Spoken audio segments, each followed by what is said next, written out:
It's done. Donald Trump has been arraigned on federal criminal charges for allegedly leaving the White House with state secrets, keeping them at his resort home and refusing to return them. The former president pled not guilty in a Miami courthouse this week under the watchful eye of Special Prosecutor Jack Smith. Of course, it's Trump's second criminal arraignment this year. He also faces 34 felony counts in New York stemming from alleged hush money payments to cover up a sex scandal on the 2016 campaign trail. And he could still face more criminal charges over January the 6th, as well as his efforts to overturn his 2020 election loss in Georgia. But this week's arraignment is new territory for the American Republic, a former president under federal prosecution for keeping sensitive classified information. The natural question is, what happens now? What should happen? We know how Trump's defenders on the right are reacting with denialism, conspiracy theories, even calls for violence. But how should Democratic Party officials respond to this moment in our history? How should my colleagues in the liberal news media cover it? Tonight, I want to start the show with my answers to those questions. 5 suggestions from me for how to think about, how to talk about Donald Trump, the federal defendant, as we continue in this uncharted territory and head for not 1, but 2 Trump trials. How we need to be framing this whole important story. So, number 1, this case, this federal case, is about national security, not just documents. We've got to talk about it differently. According to the indictment, Trump took with him to Florida information regarding defense and weapons capabilities of both the United States and foreign countries, United States nuclear programs, potential vulnerabilities of the United States and its allies to military attack, and plans for possible retaliation in response to a foreign attack. In fact, the indictment says Trump was recorded on tape showing a classified U.S. plan of attack to guests, and he told them, quote, secret. This is secret information. Look at this. The guy took home nuclear secrets and war plans. He kept them in his resort home / wedding venue.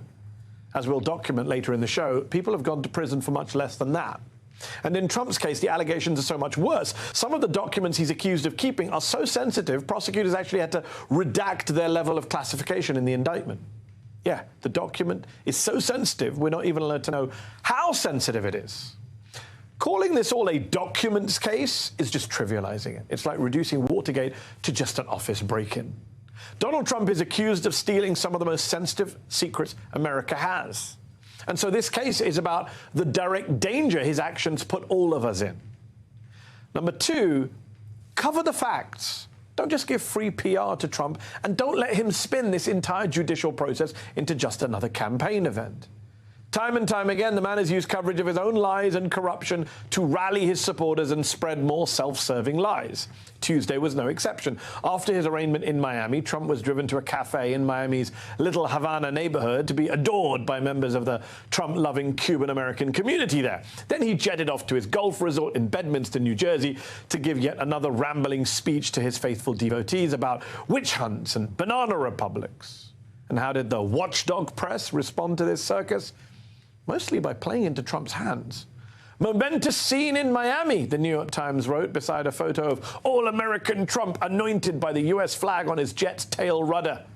A pretty aggrandizing tribute to the accused felon that's all the more ironic when you consider that this week marks the 8th anniversary of the day that reality TV star Donald Trump came down a golden escalator in Trump Tower to announce his candidacy for president.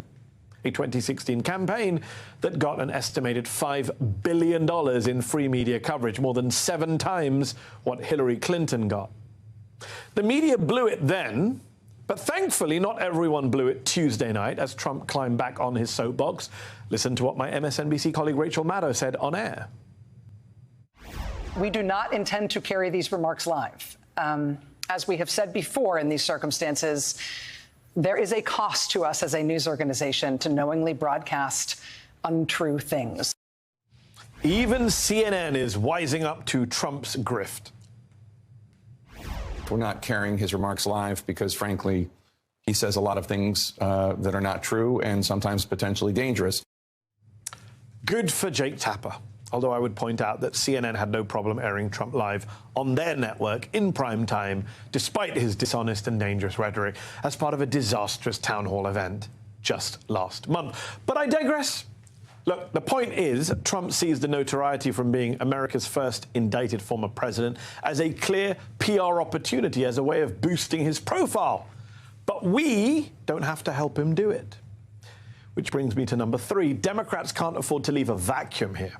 Politics, like nature, abhors a vacuum. A vacuum allows Trump and the MAGA media machine to flood the zone with BS without a countervailing force. Trump, aided and abetted by almost every one of his presidential rivals, as well as Fox, Newsmax and the rest, is already blasting his own false version of the story loud and clear to the Florida public, any one of whom could possibly wind up on the jury deciding the former president's fate. Meanwhile, President Biden has ordered the DNC and his own re-election campaign to remain silent about the indictment. Republicans get to endlessly run their mouths on this, while Democrats take a vow of silence. They cede control of the narrative to Trump, to Fox, to the GOP. Madness. When asked for his opinion, this is all Biden had to offer. Mr. President, are you concerned about the vision in light of the Trump indictment? If everybody Unfortunately, that's just not realistic or sustainable going forward. I get it. President Biden has to stay independent, neutral, above the fray on a legal case involving his DOJ. But candidate Biden, at some point, surely has to say something about his GOP opponent being indicted for major and multiple crimes. Does he not? And remember, no one on the right is going to give him credit for staying above the fray. In fact, look at this screenshot from Fox this week. President Biden's reward for remaining silent on the case was to be called a wannabe dictator who had his political rival arrested. So what are you really gaining here, Dems? Look, you can't allow bad actors to fill the airwaves with nonsense. You can't allow Trump and his GOP enablers and apologists to face no political penalty for one of the biggest scandals in American history. There has to be a rebuttal. To not do so is just political malpractice. Number 4, we cannot allow political violence to be normalized. A number of Republicans have already responded to Trump's indictment with violent bluster and not so subtle hints at civil war.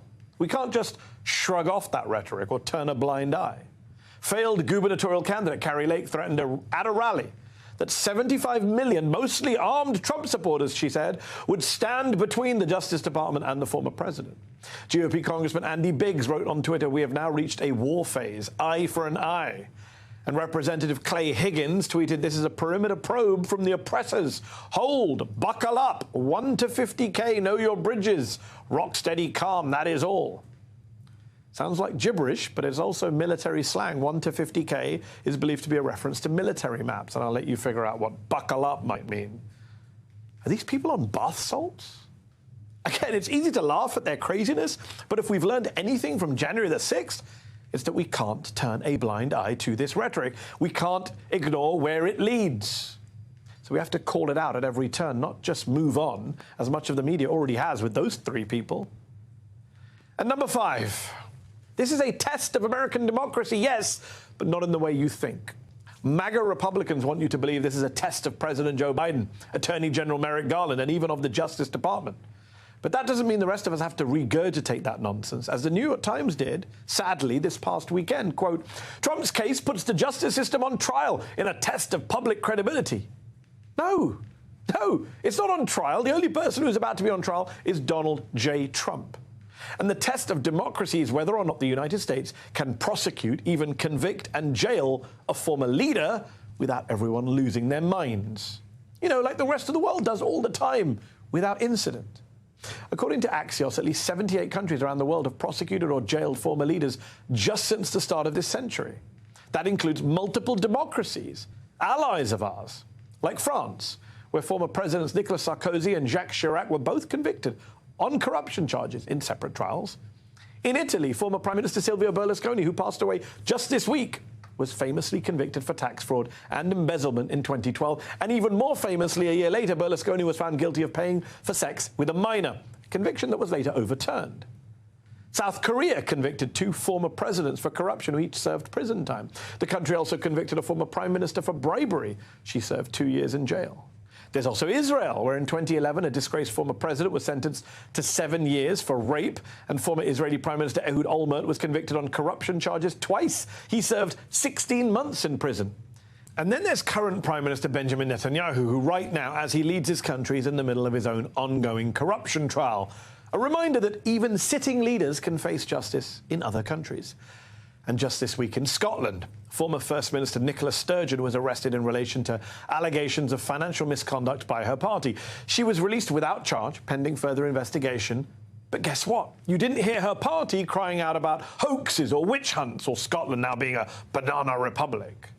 So this notion that the prosecution of a former US president is somehow a corrupt and partisan attack on the political opposition or a sign of democratic dysfunction is just nonsense. All across the world, democracies hold their current and former leaders to account for their alleged crimes. And here in America right now, this isn't just about whether or not Trump wins or loses in court. It's also about whether he wins the battle for public opinion and whether he and his gaslighting friends are able to frame and define one of the biggest political stories of the modern era. We can't let them.